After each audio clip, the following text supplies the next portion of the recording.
Alright, hi guys. I'm just gonna show you that my iPod Touch, like the screen won't work. Like something's wrong with it. Like I think I just need to get a whole new screen.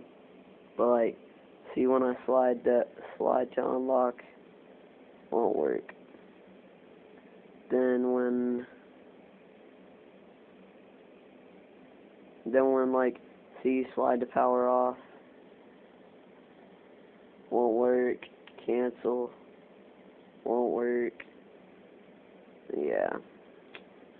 I don't understand like what's really going on. Something like I need to get a new like screen because it like won't work. So yeah, just guys, subscribe to my channel, like this video. You don't really have to, but it's whatever. See, this won't work.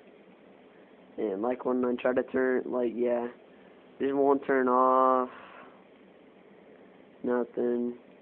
Comment in the section where I should go to fix it, like Radio Shack or whatever. Just comment.